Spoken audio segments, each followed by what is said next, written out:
ಎಲ್ಲರಿಗೂ ನಮಸ್ಕಾರ. ಮಂಜುಶ್ರೀ ಕೈರುಚಿಗೆ ಸ್ವಾಗತ. ಊಟದಲ್ಲಿ ಅದು ಕೂಡ ಮಾವಿನಕಾಯಿ ಸೀಸನಲ್ಲಿ ಒಂದು ಈ ರೀತಿಯ ಅಡುಗೆ ಇದ್ದರೆ ಮಾತ್ರ ಎಕ್ಸ್ಟ್ರಾ ಅನ್ನ ಅಂತೂ ಊಟ ಮಾಡೋದು ಗ್ಯಾರಂಟಿ.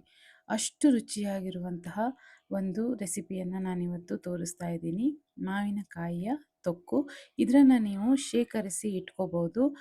ಕೆಲವು ತಿಂಗಳುಗಳವರೆಗೆ ಶೇಖರಣೆ ಮಾಡಿ ಇಟ್ಕೋಬೋದು. ಸ್ವಲ್ಪ ಹುಳಿಯಾಗಿರುವಂತಹ ಮಾವಿನಕಾಯಿಯನ್ನು ತಗೋಬೇಕು. ಅದರ ಸಿಪ್ಪೆಯನ್ನು ತೆಗೆದು ತುರಿದು ಇಟ್ಕೋಬೇಕು. ಸ್ವಲ್ಪ ಹುಳಿ ಹುಳಿ ಇದ್ದರೆ ತುಂಬ ಚೆನ್ನಾಗಿರುತ್ತೆ ಮತ್ತು ಬಾಳಿಕೆ ಕೂಡ ಬರುತ್ತೆ. ಸಿಪ್ಪೆಯನ್ನು ತೆಗೆದು ಸಿಪ್ಪೆ ಗೂಡೆ ಬೇಕು ಅಂತಂದರೆ ಸಿಪ್ಪೆ ಕೂಡ ಹಾಕ್ಕೋಬೋದು. ಆದರೆ ಸಿಪ್ಪೆ ತೆಗೆದರೆ ಜಾಸ್ತಿ ದಿನ ನೀವು ಇಟ್ಕೋಬೋದು. ತೆಗೆದು ಇದನ್ನು ತುರಿದು ಇಟ್ಕೋಬೇಕು, ಅಥವಾ ನೀವು ರುಬ್ಬಿ ನುಣ್ಣಗೆ ಪೇಸ್ಟನ್ನು ಕೂಡ ಮಾಡ್ಕೋಬೋದು.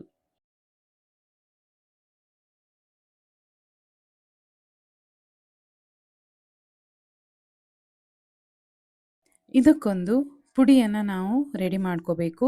ಅದಕ್ಕೆ ಮೆಂತ್ಯ, ಜೀರಿಗೆ ಇದೆರಡನ್ನು ಚೆನ್ನಾಗಿ ಕೆಂಪಗಾಗುವವರೆಗೆ ಹುರಿಬೇಕು. ಮೆಂತ್ಯ ಕೆಂಪಗಾಗಬೇಕು ಅಷ್ಟು ಹುರಿದು ಇಟ್ಕೋಬೇಕು. ಮಾವಿನಕಾಯಿಯ ಪದಾರ್ಥಗಳಿಗೆ ಮೆಂತ್ಯ ತುಂಬ ಒಳ್ಳೆಯ ಟೇಸ್ಟನ್ನು ಕೊಡುತ್ತೆ. ಹಾಗೆ ಅದಕ್ಕೆ ಸಾಸಿವೆಯನ್ನು ಸೇರಿಸಿ, ಬ್ಯಾಡಗಿ ಮೆಣಸನ್ನು ನಾನಿಲ್ಲಿ ತೊಗೊಂಡಿದ್ದೀನಿ. ಸ್ವಲ್ಪ ಖಾರ ಜಾಸ್ತಿ ಬೇಕಾಗುತ್ತೆ. ಹುರಿದು ತಣಿಸಿ ಪುಡಿ ಮಾಡಿ ಇಟ್ಕೋಬೇಕು. ಈಗ ಎಣ್ಣೆಯನ್ನು ಬಿಸಿ ಮಾಡಬೇಕು.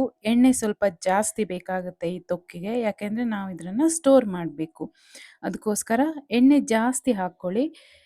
ಉದ್ದಿನಬೇಳೆ, ಸಾಸಿವೆ, ಇಂಗು, ಅರಿಶಿಣ, ಕರಿಬೇವನ್ನು ಹಾಕಿ ಎಲ್ಲವೂ ಚೆನ್ನಾಗಿ ಕೆಂಪಗೆ ಹುರಿಯುವವರೆಗೆ ನಾವು ಬಿಸಿ ಮಾಡಬೇಕಾಗುತ್ತೆ. ಉದ್ದಿನಬೇಳೆ ಆಪ್ಷನಲ್ಲು, ಬೇಡ ಅಂತಂದರೆ ನೀವು ಸ್ಕಿಪ್ ಮಾಡ್ಕೋಬೋದು. ಹಾಕಬೇಕು ಅಂತಲೇ ಇಲ್ಲ, ಹಾಕಿದರೆ ಪರಿಮಳ ಚೆನ್ನಾಗಿ ಬರುತ್ತೆ. ಈಗ ಚೆನ್ನಾಗಿ ಒಗ್ಗರಣೆ ಬೆಂದ ಮೇಲೆ ತುರಿದಂತಹ ಮಾವಿನಕಾಯಿ ಮಿಶ್ರಣವನ್ನು ಸೇರಿಸಬೇಕು.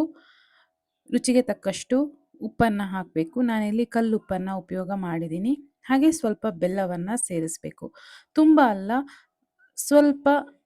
ಸ್ವಲ್ಪವೇ ಸ್ವಲ್ಪ ಬೆಲ್ಲ ಟೇಸ್ಟ್ ಚೆನ್ನಾಗಿ ಕೊಡುತ್ತೆ. ಅದಕ್ಕೋಸ್ಕರ ಸ್ವಲ್ಪ ಬೆಲ್ಲವನ್ನು ಸೇರಿಸ್ಕೋಬೇಕು.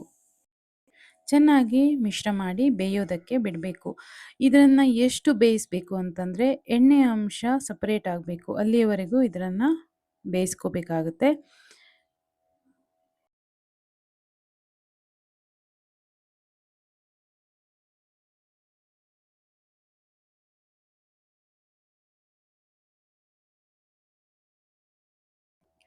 ನಂತರ ಇದಕ್ಕೆ ನಾವು ಮಾಡಿಟ್ಟ ಪುಡಿಯನ್ನು ಸೇರಿಸಿ ಚೆನ್ನಾಗಿ ಮಿಶ್ರ ಮಾಡಿ ಎಣ್ಣೆಯ ಅಂಶ ಮೇಲೆ ಬರಬೇಕು, ಅಲ್ಲಿಯವರೆಗೂ ಇದನ್ನು ನಾವು ಬಿಸಿ ಮಾಡಬೇಕಾಗುತ್ತೆ.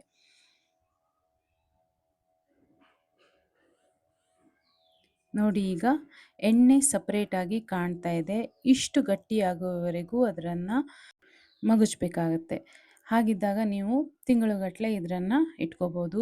ಬಿಸಿ ಬಿಸಿ ಅನ್ನಕ್ಕಂತೂ ಎಂಥ ಕಾಂಬಿನೇಷನ್ ಗೊತ್ತಾ? ಅನ್ನ ದೋಸೆಗೆಲ್ಲ ತುಂಬ ಚೆನ್ನಾಗಿರುತ್ತೆ. ನೀವು ಮಾಡ್ಕೊಳ್ಳಿ, ನನಗೆ ಫೀಡ್ಬ್ಯಾಕನ್ನು ಹೇಳಿ. ನಿಮಗೆ ವಿಡಿಯೋ ಇಷ್ಟ ಆಗಿದ್ದರೆ ಲೈಕ್ ಮತ್ತು ಕಮೆಂಟ್ ಮಾಡಿ, ಹಾಗೆ ಸಬ್ಸ್ಕ್ರೈಬ್ ಮಾಡ್ಕೊಳ್ಳಿ. Thank you.